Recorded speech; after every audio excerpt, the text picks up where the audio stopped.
Hello everyone and welcome to the Disruptive Innovation Festival. We're getting towards the end of our third week, only one more week to go.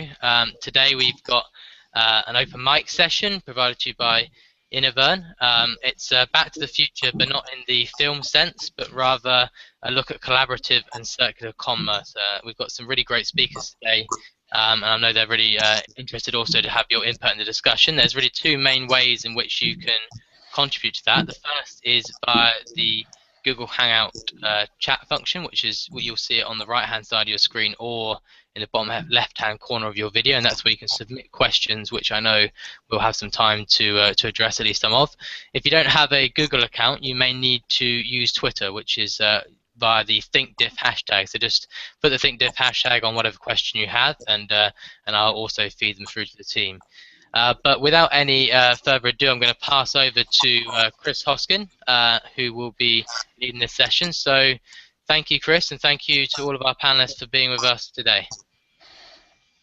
Thanks very much, Seb, and thanks for putting on a great festival and giving us this platform to talk about both circular and collaborative commerce. I think, first of all, I should introduce the panel. We're joined by four thought leaders in the space with regards to both collaborative and circular commerce. First of all, I'm delighted to welcome Jamie Burdett. Jamie co-runs McCann Pioneers. They're both an innovation and a sustainability practice within McCann World Group. And Jamie also sits on the board of a business called Worn Again, which is developing a closed-loop textiles technology business. We're also joined by Christophe Bousmart. Christophe is the Sustainable Development Project Manager at Nestlé Nespresso.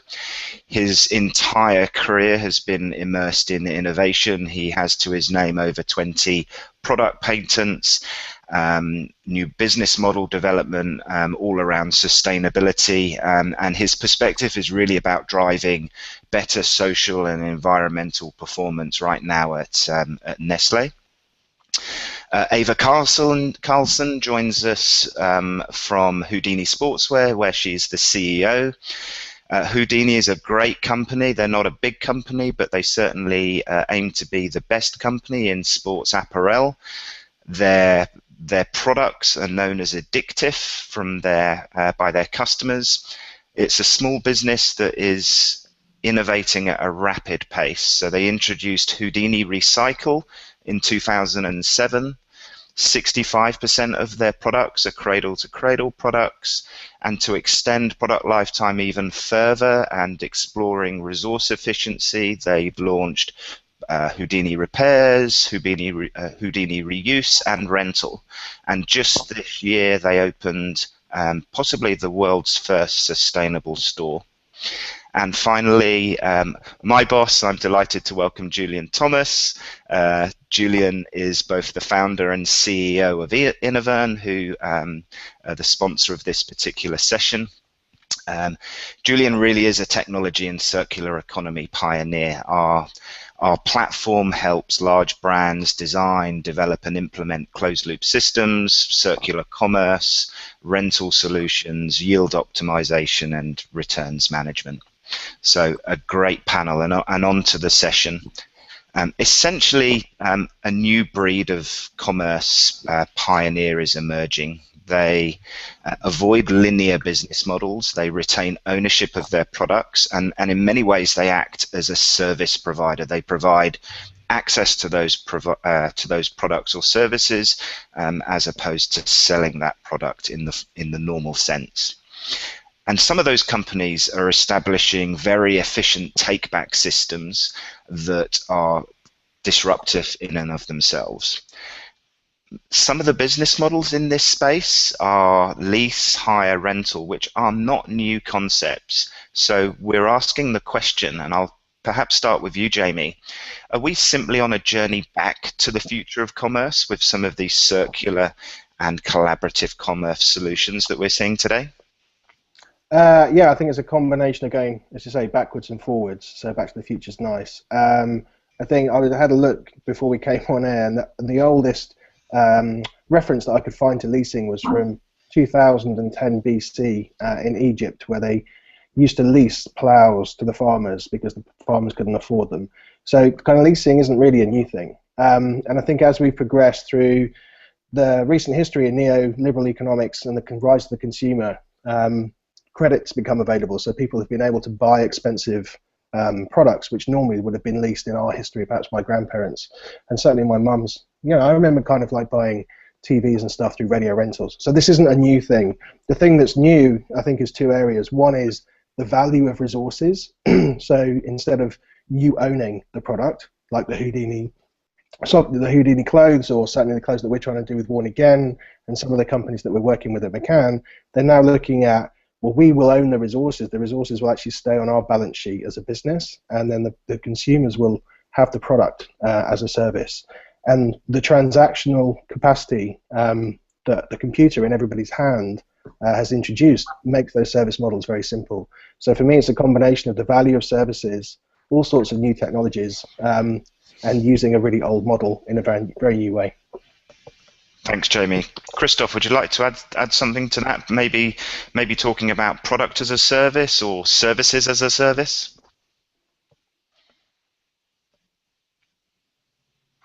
You may be on mute, Christoph. Sorry about that. No problem.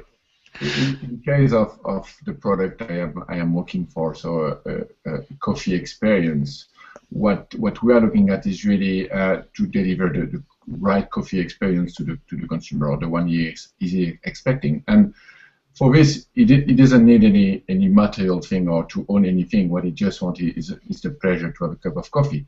So we are trying now to really move things so that he just has to enjoy and don't care about anything. And it's why this concept of circular economy is very interesting for us, because we think that to avoid the consumer to be bothered by any, I don't know, I would say breakdown of a coffee machine or recycled capsule or whatever, he just need the pleasure, and he just want the pleasure. So we are really looking at the different options of new business model to delivering this coffee experience without having the troubles of the issue of whatever technical breakdown or whatever. Great, thanks. It's interesting, we're talking about similar business models in a different time, and what's definitely changed since the times in Egypt is technology. So Julian, perhaps you can talk about technology as an enabler for change. Is that what's been the game changer, or is there something else? I think that it's a really interesting question, Chris. There's no doubt that technology is an enabler, but I don't think it's the be-all and end-all of being able to operate or run a circular business. I think it can help an organization transition much more smoothly from linear to circular. But you very quickly come up against organizational issues as well. So in particular, we find that the organization as a whole has to understand the financial implications of moving to circular, and that takes time to take on board, and it needs buy-in at a very senior level. Mm-hmm. And then once an organization needs to start to actually execute circular, if it's coming from a linear model, functions today that might solely be involved in outbound distribution or product management have very different functions and roles to perform in a circular organization than a linear one. And so it really gets down into organizational change and changing the way people work, changing the way people think, reorganizing the fundamental processes of the business over time so that they can execute circular effectively. Because otherwise there's a risk that it's just paying lip service to something that might need to go out and back. And I think that's, there's so far that technology can go to pin all of that together for an organization, but if it's not driven top down and if it's not actually really taken on board by people, technology won't necessarily solve the problem by itself. Julian, what are some of the key challenges that the technology is embracing? Clearly, a traditional linear commerce model is geared around promotion and selling a product, but I'm assuming in a circular model that that product's coming back, right? So which technology modules or capabilities are required? So I think if we look at a traditional linear business, it's all about a buy-in, pick, pack, ship, and dispatch. So you really hope that nothing ever comes back, and if it does, it invariably sits in a large warehouse going nowhere. If you look at the fundamentals of a circular model, you expect everything to come back. So returns is the norm, and you have to focus your organization around being able to know what's out, know when it's coming back, and be able to take it back rapidly, refurbish, replenish, and I'm sure as Eva will testify from her side of things, being able to repurpose that product and recommission it and put it back out again. And that's something that a traditional commerce operation really doesn't focus on, really can't do. So it's all about the rate at which you can accelerate returns, and it's all about giving consumers and your business customers a very different way to buy or consume or pay for use of something. Perfect, thank you. Maybe Eva and Christoph, we can use your organizations as a way of illustrating how the challenge to embrace collaborative and circular commerce is different in a large business, a business the scale of a Nestle or an Nespresso. And Eva, your business, which I assume is very nimble and can change very, very rapidly. So are there differences? Is there an ideal set of conditions to be able to embrace collaborative commerce? Eva, maybe you can go first. Yes. Well, I think in an entrepreneurial business setup or a startup, the innovation that's part of the DNA of the company. The way we work every day, so maybe it's easier for us that way to both bring in new type of solutions, new ideas. But then, of course, I would say the tough thing for a small company is having the enough resources to make the innovation and the new solutions happening. Sure. A larger organization might. I've heard about tendencies, larger corporations trying to build a new setup so that they can have innovative, creative, disruptive cells within the company or very closely linked to the company so that they can have these great ideas and new solutions and finance it easier than us. Sure. Christoph? I tend to agree, but on the other side, I think that both companies have different issues, I would say, or different challenges, and that's right. What I would say, a startup or whatever, they are coming with a new mindset, and they are very open to news. And if they want to choose from one business model to another, there's less things to do than for a big company, where when you just change from a linear model to a circular model, you have to change, I would say, the SAP system and all these things. And you can imagine that this is not done from a day to another. So I think we both, and when I say we, it's a small company and a big company, we both have challenges. I really think that we as a big company need to change the mindset, our mindset, and to understand what will happen or what is happening or what will happen in the future, and to be able to change from a business model that is very 2 centuries now working in a linear model. Just the answer is always, but we are doing like this since years, so why should we change? And it's more or less always the answer I receive from people, and not only from my company, from many other companies. So the question is, we really have to adapt ourselves to what is new, what are the new trends, what are the new consumption models, and all these things. And it's I would say, for me, it's quite difficult, let's say, because, as I said, we are doing it like this since 25 years, and we are still successful. So why we should change?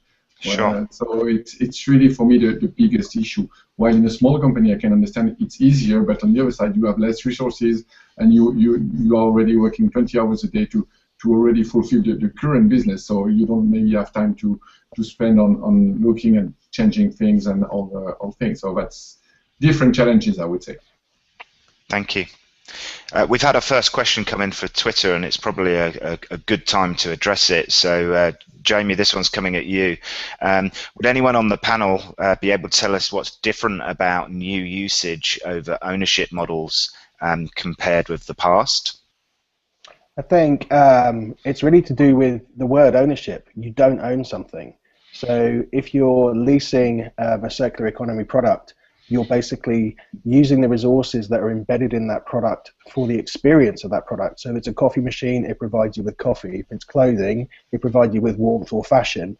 But the resources inside that, the textiles or the resources in the actual coffee machine, don't belong to you. They go back into the system at the end of life through reuse or refurbishment. So I'd say that the main thing is about ownership. It's a different form of ownership and a different form of a financial and transaction. So I think the biggest leap that we at Warn Again are kind of pushing towards, and it's our main focus for the last 8 years, is ultimately what happens when you rent clothing. So you have cards that are $100 a year or whatever the economics work out, and you buy the clothing, you use it, you experience fashion. If it's fast fashion, you experience warmth and robustness if you're going up a mountain, but actually the materials are then returned into the circular system to be re-looped, and then obviously that's where you don't get the impact on virgin resources. Thanks, Jamie. We had this. Maybe can I add something? Go ahead, go for it, Christoph. I would say, let's say, I would like to use an example that I'm always using is what I would like at home. I don't want a printer at home. What I want is photocopies, and I want printed paper.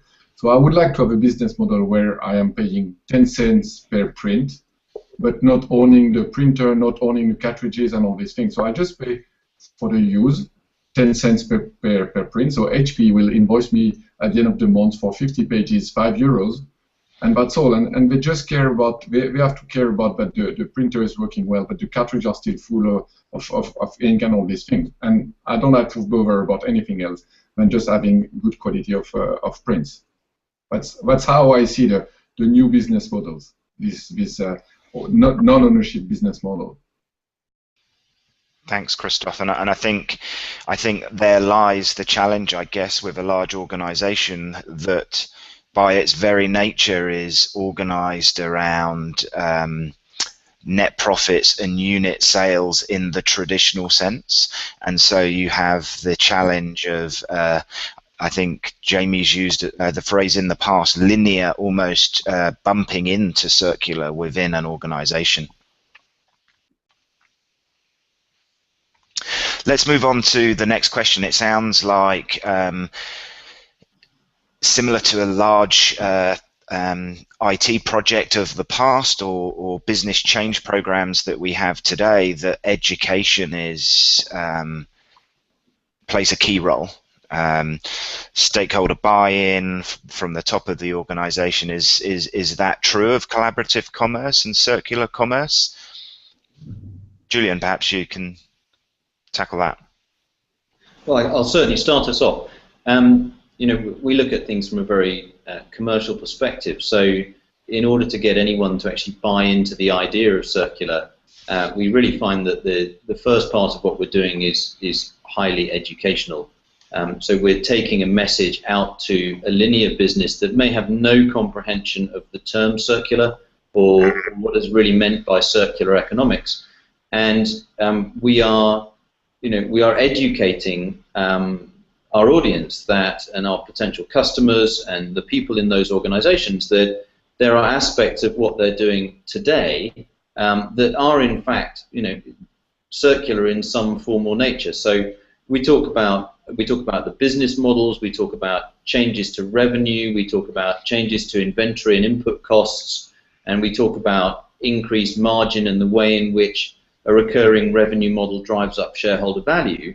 But we're not talking about circular, because if we go into a business and we say, hey, we're going to do circular, everyone goes, don't get that, that's really too difficult to understand. So the education really comes, delivers the message of circular actually as a byproduct of talking about real business practices and things that make money today. And we find that if we put it into that kind of language and that context, people understand it a lot faster and are much more accepting of it. And then at the end, there's a kind of ta-da moment where you can say, by the way, what you're doing is actually circular. And they go, oh, we didn't realize. So there's, it's definitely an element of education, but education coaxed in the voice of commerce and the language of commerce, rather than education coaxed in the language of sustainability and the environment.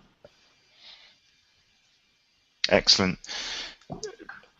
Jamie, will you come in here? I guess you know, with your McCann hat on and your innovation and sustainability practice, you must be facing this education kind of issue a lot. Yeah, I think it's one of the sort of side projects that I'm working on. Is that there needs to be a simplification of the complexity of the messages around circular. I think Ellen and the foundation have done an amazing job in getting this off the ground and getting the focus on it. But actually, it is quite a complex issue, and you can translate it into the commercial terms. But also, I think you don't want to totally lose the sustainability message, because that's really important. So I think at times human beings are really good at sitting in committees and understanding concepts and talking about them, and they're a little bit sometimes they hold back in terms of actually moving forwards into practical solutions. So the real breakthrough for me is finding real examples where this has actually worked and turning those into stories. Because the thing that resonates most with human beings is stories. I'm in the advertising business with my other hat on. That's what we do. We tell stories, and we have to connect those stories with emotions. And at the moment, the circular economy is an incredibly cold concept. So we have to find the emotional humanity within it. And at that point, I think people will start to fall in love with it. Perfect. Ava, I'd love for you to tell us the Houdini story. So you've got cradle-to-cradle products. You're innovating with a sustainable store. You have Houdini repairs, reuse, and rental. Tell us your story. You're innovating rapidly. Tell us what you're working on and the success. Yes, well, considering we're talking about education also, I just wanted to bring up the difficulties we have in terms of getting those worn-out products back. Okay.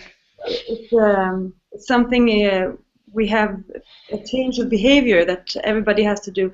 Old textiles, what do you do with them when they're worn out? It doesn't come back to us that easily. I think we have to educate the end consumer about the actual benefits and how big a difference it is if they can recycle or they can be recycled. Because we clearly don't get back enough. There's too much out there staying at home and not being used or being thrown out with the normal garbage. That's of today. And one other thing I think that has to do with education is still I think there are many people who are, when you talk about circular or sustainable, they feel it's contradictory to doing good business. And to us, it's completely the opposite. We're doing great business and growing because of our circular business model. Yeah. And that's also still very new to many people, I think. Yeah. Tell us about your sustainable store and what you're trying to achieve there. I'm just wondering, your picture is dark on the screen as well, Ava. I'm wondering if I don't know. It didn't used to be. No problem. A while ago, and I didn't put off the light. No problem. Well, look, crack on. Tell us about the sustainable store and what you're trying to achieve there. I guess this is in the within the context of being an omni-channel brand, both kind of online and offline as well. So you've got it all going on. And thus we are working with quite new concepts, such as rental, which is completely unknown within the outdoor industry, at least. Yeah. It's really important for us to have a platform where we can meet people as a retail shop to bring across these new ways of doing business or new ways of relating and communicating and providing services to our end users. Because this is not possible right now with our other dealers, the retailers out there. So we're doing it with our own platform, and hopefully we will And hopefully, and we are already seeing that we are inspiring our retailers to maybe start one or two or three of these concepts. So when we started the store, I think the traditional way of opening a brand store is just communicating and selling as much as you can. But we, on the other hand, want to become a part of the local environment. And how do you do that? It's not about just selling a lot of stuff. It's about embracing the local community and neighbors and making sure that you have a setup which is more, I think it's more humane in a way, the way we work. Yeah. They can come back to us we can help them fix their gear, repair, but we can also help them wash and care for their gear if they're uncertain about things like that. So it's new for us as well, really. So we're innovating every day to make it work better and find new ways of sharing and sharing both inspiration and knowledge. Sure, thanks, Eva. And Christoph, you have your boutiques as well, so you kind of showcase your products in boutiques. I assume the boutiques are central to your sustainability challenges and the way that you deliver both a collaborative experience with your brand, but also a kind of circular experience with regards to resources. Yeah, what we are doing, let's say, in our boutique is that we are putting in place some options for the consumer to bring back their capsules, for example, and then we are communicating them and we are, let's say, pushing them to bring back their used capsules to be recycled, so that we can recycle the aluminium and valorize the coffee ground. So we are let's say, pushing for that. But that's right, that education of consumers is not something easy, because at the end, of course, you still want to sell product, and we are not here to sell recycling, but we are here to sell products. So and consumers are coming to buy a product and not to buy recycling when they are coming in our stores. So it's not easy to tell them that they can recycle, and we don't want to, of course, to force them to recycle. It's at the end, it's up to the consumer to do it. And as Eva is saying, things are staying at home, and you keep it for years in your cupboard, and then at the end, after 10 years, you're just saying, oh, I'm throwing it away, while it should have been used to be recycled into a new jacket or whatever. So education of consumers is something quite difficult, I would say. But on the other side, we are helped by, let's say, all the things that are communicated today about these things, climate change and so on. So some people are starting to really be proactive in this sense, and coming to us and say, what can I do? How can I recycle my capsule and all these things? So which means that things are changing. Young generation are asking more and more questions, and they are wondering why they should choose our brand and not another brand. And part of their decision is made on the sustainability aspect of the brand. So this means that this is changing, and this is a trend that we have to take.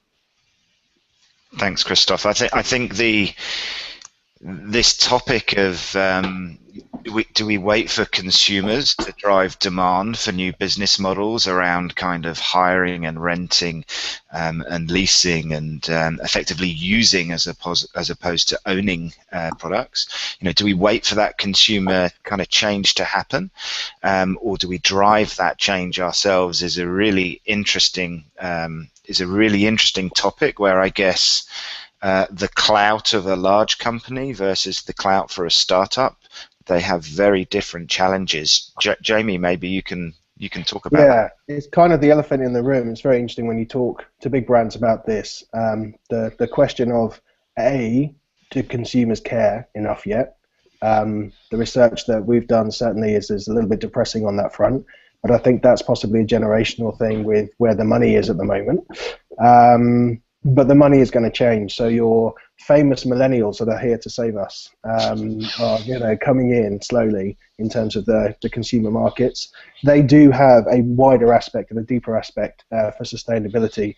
For me, it's a sort of little bit of push and pull. At the moment, for the next 15 years, we're not going to have a consumer pull for this. So it's going to have to come from pioneering companies who basically beta test new ideas and prove that the model exists both internally to companies and externally to consumers in new ways. And we're seeing that with various kind of service options, like from simple things like shavers. The shaving market now has, I think, 3 main companies that produce shaving services where they send you the shaver through the post and all the rest of that stuff. So that's also creating a competition, and suddenly that becomes the norm, and then that sort of builds up and builds up and builds up. So for me, yeah, I mean, at the moment, it's really hard, but I just don't think they care enough. So I think it's going to have to come from the other places. And the final point would be, you use the example of kind of small brands and big brands. So we have 2 here today. Actually, both of them want the closed loop economy to exist. So I think the other elephant in the room is collaboration. And it's small, it's big, it's across supply chains. We're not seeing enough collaboration yet around big questions about how we shift industries. So I'd like to see more collaboration, and I'd love the consumers to care more, but it's our job to probably make them care. Thanks, Jamie. I think that let's say I am like Jamie. I think the business have to find the right solution to answer the needs of the consumers. And if you are going back 30 years earlier, when Nespresso was not existing, what the consumer wanted is not a coffee in a capsules. They just wanted a good coffee at home, a coffee like they have in a bar, good taste and so on. And they didn't want at this time a coffee in capsules. And Nespresso came with the solution, let's say, to deliver what they want. And today I think we have to use the same model to say what they want is don't have any issues, do not have any challenges, do not have to take care about stuff that are at the end of life. They just want good coffee. They just want a good jacket at the right time, good fashion, good color at the right time. They just want that. So we, as a business, we have to find a solution to deliver their needs. Thanks, Christophe. I think I'm hesitating whether to introduce this concept between kind of B2C, so I think we're probably aware of some of the examples out there where marketplaces are being used to connect consumers to facilitate a collaboration and an exchange of some kind. But Julian, with Innovern and B2B, we're not seeing a 10-15 year lapse of adoption, and I'm intrigued to why B2B is suddenly gaining speed and momentum in this notion of circular and particularly closed loop. Yeah, I think I think there's a marked difference between the B2C and the B2B spaces. So we talked earlier. Jamie mentioned this. Does the innovative business put something to the consumer and into the marketplace for the consumer to choose to adopt it, or does the consumer come to the brand? Well, in reality, the consumer never comes to the brand. It's always the innovators who've taken product to market that have succeeded. What we find in the business-to-business environment is that the runway for businesses to continue to just try and sell more as the only means of driving shareholder value and growth is, they're realizing that actually the runway is running out and it is just fundamentally unsustainable to continue to do that. So they're much more open to looking at ways that drive margin and drive shareholder value. And if that means that they can make less and they can lower their input cost and lower their inventory cost, and they've got a way to monetize products that they make today and the products that they'll make in the future in a very different way, actually they're quite open. I think that one of the most valuable elements of a circular business model, and it really doesn't matter which one it is, whether it's product as a service or rental or some kind of long-term use of rather than ownership. If it drives recurring revenue, then recurring revenue is between 8 and 10 times, or sometimes even 15 times more valuable in terms of shareholder value and share price than a linear model of trading. And that's really the big economic driver here, is that circular releases shareholder value that is completely unobtainable in a linear model. Thanks, Julian. Jamie, I can see you nodding away there. Yeah.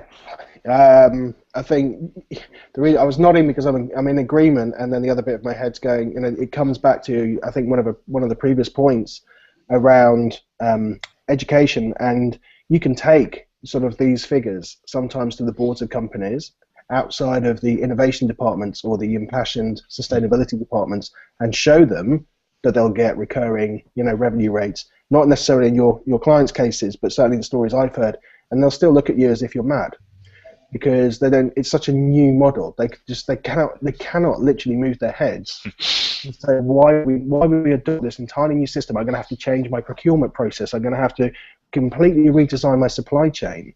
I don't care about your more money. I'll just stick with what I've got, thanks, and just trash the planet in the meantime. So I think it's still a really hard job. I think no one should underestimate how long we have to go in terms of creating a circular economy.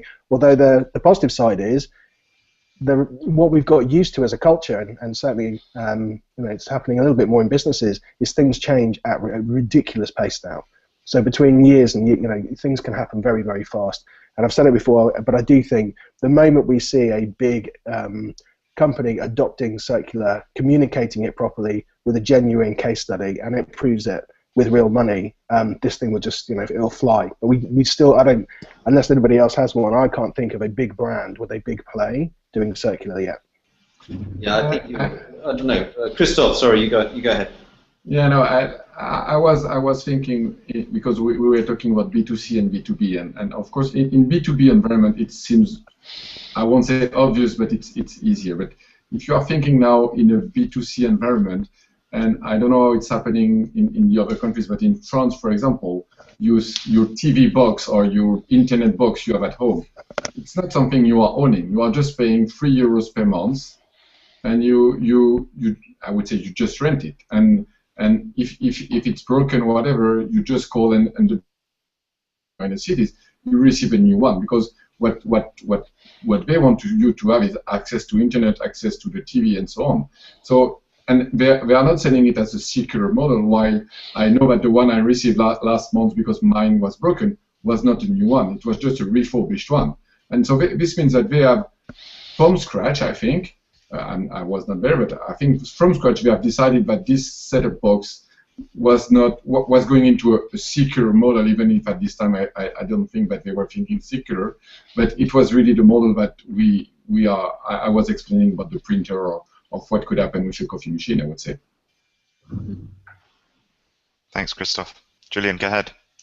Yeah, I think So I think one of the questions that was raised was, why is adoption easier in a business-to-business environment than potentially in a business-to-consumer one? And I think this comes down to a couple of fairly fundamental aspects. First is in a purely collaborative consumer model, it's quite difficult to monetize the transaction between two consumers. There's very little in the way of a regulatory framework or a normal operating model, and you see people like Airbnb now starting to put in place basic ground rules, even stemming from the auction world, etc.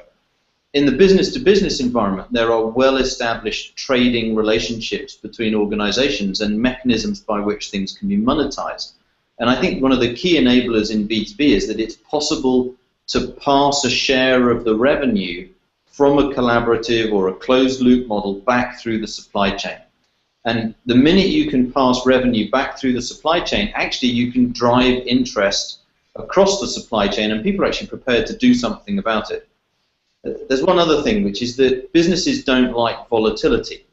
And if you look at what happened between 2009 and 2011, when share prices hit the floor, trading hit the floor, there simply wasn't sales to drive any kind of profit or sustained revenue within a business.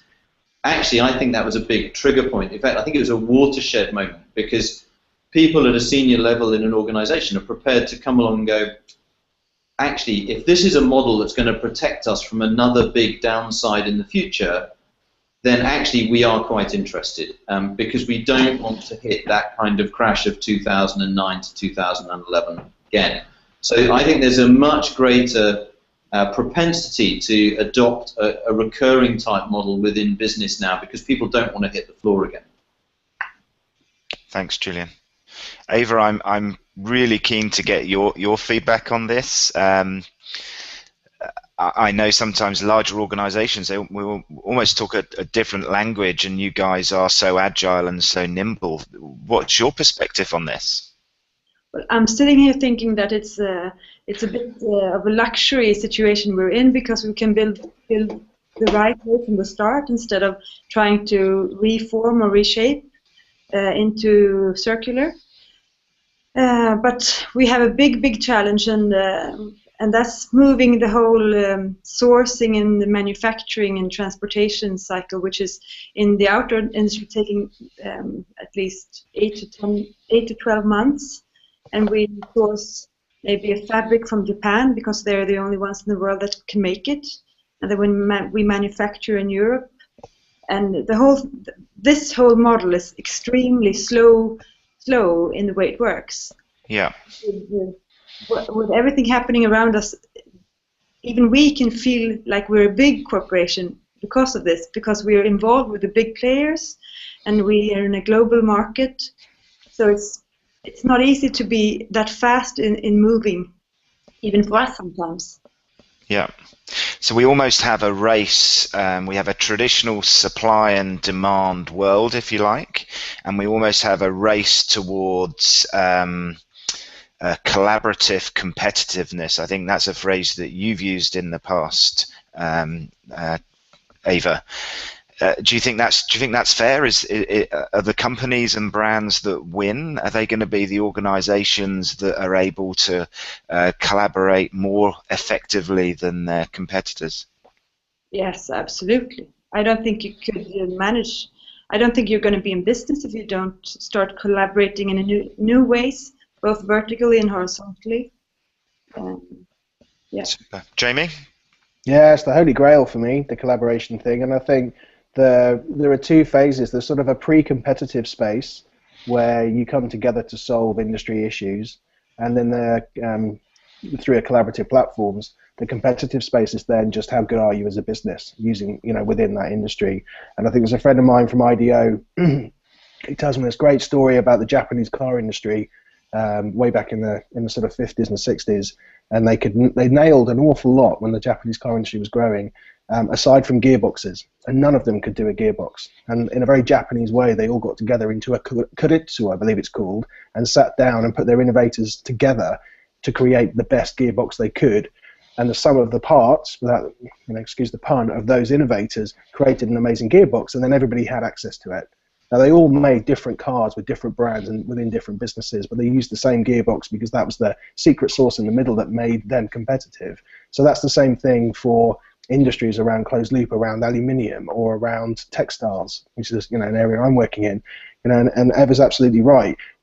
But there could be a model in the future where you have territory-based, localized production, recycling, remanufacture, and everything else. And at that stage, if it was up to me, I'd chuck a little bit of social enterprise in there as well, so people got paid properly.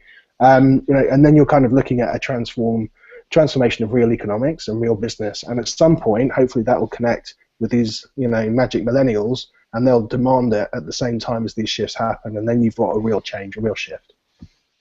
That's great. Thanks, Jamie. Julian, anything to add on collaborative competitiveness being the holy grail and the kind of barometer for brand and product success? I think it's essential, certainly for small and medium-sized businesses, to be prepared to partner and collaborate with much larger organizations that may today exist only in a linear model, in order to either help them accelerate towards circular, or to open up a scale and a marketplace that wouldn't be accessible to a business with more limited resources. And I think that that picks up very much on Eva's point. There is only a certain amount that a small to medium-sized enterprise can achieve with the resources that it has available to it. And either it's going to have to partner up with other organizations of a similar size, if you like, behind the scene, upstream from the downstream marketplace, or it has to be prepared to collaborate with a much bigger business. And that means you might end up with a much smaller share, in percentage terms of something that's worth an awful lot more. And that, that's always a challenge. Strategically, that's a challenge for any, medium-sized business. Thank you. I conscious we have about 15 minutes left, and we want to get to some questions. Just to repeat Seb's message at the beginning of this live stream, if you have a Google account, you can ask your questions directly via the Q&A panel within this Google Hangout. You can also use the ThinkDiff hashtag on Twitter. Take some more questions, certainly in the last 5-10 minutes of this. I just want to revisit one question first, and this is around Jamie. I think you mentioned you can't think of a big brand that is doing this today, and it began to make me think about case studies. So Julian, you mentioned Airbnb. Where are the case studies? Why can't we name a big brand that is doing this successfully? Why is that? What's the problem? What's stopping us? Do we not have the conditions for this to thrive? What's happening? Go. Is that to me or to Jamie? Go for it, Jamie. Oh, you were. I was going to be to Julian. You start, Julian, and then I'll join in because I've already had my little piece on that. So look, I think we've touched on a number of topics, and I think we might find the root cause in some of those. It takes time to educate an organization. It takes time for an organization to understand what circular means, to work its way through different business models, and to then execute something to the point at which it can come to the market. I think we are seeing major brands do this now in the business-to-business space, but that doesn't necessarily mean that consumers get to hear about it, because it's just a change in the nature of a trading operation within a supply chain. But there may ultimately be some form of consumer benefit, but it's not a direct communication into the consumer space. So you have major vehicle manufacturers are they're very much behind car sharing. They're very much behind new ways of consuming vehicles. You've got people moving equipment into service networks that is very different to the way in which it's done in the past. Where the models are being completely disintermediated. Where people are accessing what they need when they need it instead of having to buy stuff that they wouldn't necessarily use. But these are not consumer plays, and so they're not coming out into the consumer environment in a way in which the household would recognize that this is a big brand doing a consumer product. But also that's a great way for a business to play with and pilot and trial something in a business-to-business space, because it doesn't necessarily want to take something out into the consumer world until it's sure it's going to work. And I think that's where brands like Houdini and some of the initiatives that Christoph and the team are pushing together, at Nestlé and Nespresso, there you'll see the small to medium-sized businesses that are driving the message into the consumer space, and you now start to see the big brands following through. They just take longer to get there. Yeah, and I think for me, maybe that sounded a little bit doom and gloom if there are no big case studies. There are lots of very positive stories within the circular system, but I don't think anybody's put a system together where from end to end, taking into consideration all of their resources through to all of their products via a service model. That hasn't been done yet, and it's probably not been done yet because this is a brand new way of thinking systemically. The human business, well, business in humanity, don't really think in systems. We don't think in systems as governments. We don't actually think in systems as local councils or even communities quite often. So that's a kind of different way of thinking. So, I mean, I kind of support what Julian's just said. In pockets, there's some fantastic stories. The car industry is going gangbusters on this. It's great. Some of the other companies are doing it as well, and the smaller companies are coming up, and there's some really good B2B collaborative platforms starting to shape up. But the point I think I was making about not having the full circular economy case study yet is the one where it all takes off, where you do it full end-to-end. Yeah. Perfect. Christoph, your perspective on that? I think what I was saying about this set-top box or the internet box, I think it's just because we are not selling circular economy as a concept. It's just we are some companies are already doing it without selling it as this concept. They are just doing it because it makes business sense, and it's what really each company has to find is that it makes business sense for them. And now I think that we really have to either be proactive, either to wait the consumer to ask and not to ask, but to be willing to do something like that, to integrate this kind of concept now. And it will take time. It will take 10, 15 years to be the common way of making business, I would say, or to change from a linear model to a circular model. But I won't say that nobody is doing it. Maybe there are other examples than this set-top box or this internet box, and I'm sure that if now they would make a study on this, on what is the, let's say, the circularity of their system, they will perform quite well, and without, let's say, selling it to a consumer. And what we have end up at the end within the company is that it's not something we are going to sell. We are just going to sell another way of having a relation with our consumers. It's just what we are going to sell, and to offer them new services that they are expecting, or maybe not even expecting, but they just have is in the back of their head, not even thinking of this, but when it will come to them, it will say, oh yes, but why we are not doing it since many years? We should have done it earlier.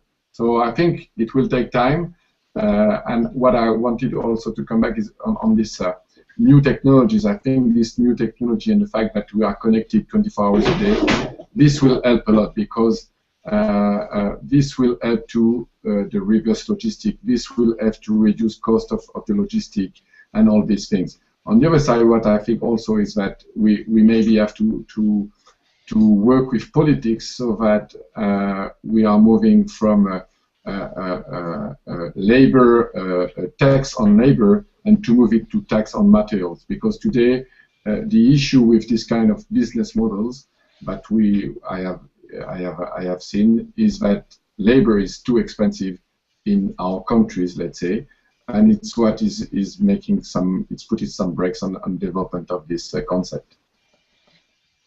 Thank you. Seb, I'm not too sure if you can hear us, if you're able to pick up some questions from #ThinkDiff, that would be very useful. I'm unable to see those questions at the moment. I can hear you. We've got questions, quite a few questions come in via the Google Hangout Q&A function. Okay. Do we want to go through those? Yes, please. Let's go and have a look.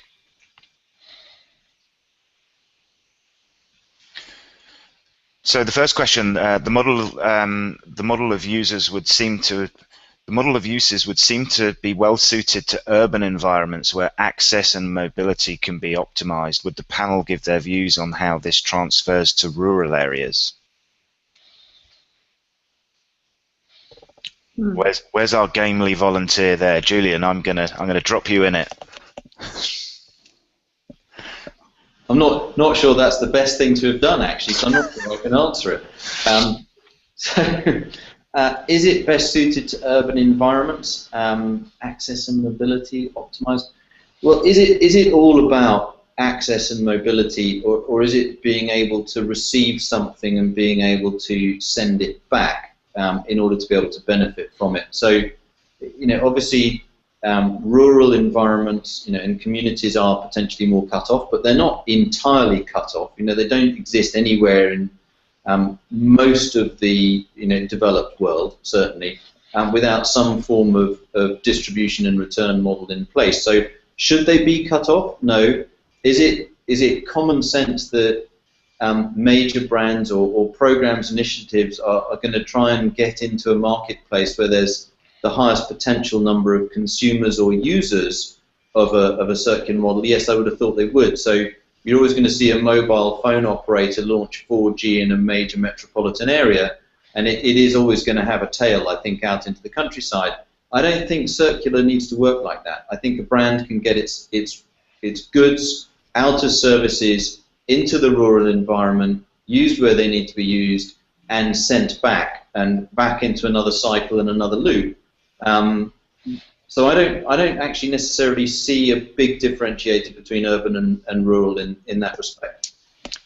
Thanks, Julian. There's a almost a follow-on question which I'll also direct to you, if that's okay, with regards to lease models, rental models, loan models, product as a service models, with regards to trust. So where the renter effectively becomes the owner temporarily, and the currency of trust in that relationship. How do companies that are engaging in circular commerce ensure that that trust is there? Yeah, that's a great question. So this is really where the role of the brand comes in, and I'm sure Jamie's going to want to pick up on this, and I'm sure Christoph and Eva will also have something to say. But you know, there are lots of small businesses providing a rental model today. You know, everyone knows you can go and rent pretty much anything you like in terms of power tools or equipment, etc. You'll often get something that's a bit ropey. You know, you don't really. Actually, it probably has been maintained, but I wouldn't have said necessarily it's always maintained and delivered in perfect condition. I think for a brand to engage in circular, it has to understand that, you know, every touch point for that product with its consumer marketplace needs to reflect the brand, and so the integrity with which circular is brought to market must encapsulate everything around the way in which, you know, that product or those items or those services carry the absolute integrity of the brand all the way through. So just because something has been used before doesn't mean it shouldn't be delivered flawlessly. And it's also then a responsibility of the brand to, you know, if it's going to be manufacturing less and sucking less resource out of the planet, and it's going to be operating effectively a circular fleet rather than a linear inventory, you know, it's going to be putting more design and more product development and better quality materials into that core component and that core product, and that has to be reflected all the way through. Thanks, Julian. Eva, a question that was directed to you with regards to community groups. I think you talked about the Houdini brand in your store and the local community. Mm-hmm. Have you worked with any repair cafes to make the link between the aspirations that you have as a brand and making those repairs happen? Well, it's a really great idea. We've so far worked more on repairs in terms of physical and mental repairs, but with providing yoga classes and exercise classes, like going out running, but not repair shops, or repair cafes. But we've been looking at it. Seb, do we have time for one more question? Yeah, go on. Thanks very much. So this is how important, what is the role of small businesses and innovators in the development of these new business models? I think we've touched on that, but Jamie, maybe you can take that one. Absolutely vital. I would say that because I own one. But I also sit on a panel, very lucky to sit on a panel with NASA and Nike, which is called Launch. And every year we have a bunch of innovations that go through a process, and we end up spending 3 days with these guys who are inventing like wild and wacky bioplastics and all the rest of it. And our job is to try and help them understand how they can get to market by connecting them to big brand clients who might become customers, or helping with their marketing personally for me, or some financial structure. And I think in this space, the people who come up with the breakthrough ideas, the guys who are sort of mad enough to have the chinks of light, and crazy enough to kind of put their 20 hours a day in, and I'm sure Eva can tell you about her story of 20 hours a day to get Houdini off the ground, because that's exactly what everybody has to do in those spaces, is they're the ones who can kind of create opportunities for the big boys to then utilize. So for me, but they need encouragement, they need support, they need financial backing, they need bigger structures than we currently have. So yes, they're absolutely vital, but I think they need some more support around them so that they can really be the best that they can be. Thanks, Jamie. I think we're right up against our deadline. I'd like to thank Christoph from Nestlé Nespresso, Eva from Houdini Sportswear, Jamie, who is with Warn Again and with McCann Pioneers, and Julian from Innovern. It's been Innovern's absolute pleasure to put this session on, and thank you, the Ellen MacArthur Foundation, for giving us the platform as part of this DIF festival to talk, to collaborate, to share ideas, and to hopefully drive both circular commerce and collaborative commerce forwards. Thanks very much. And thank you very much to Chris for chairing that session, to all the panelists. It's been a really good, interesting and informative discussion. Thanks to the viewers who also contributed with their questions.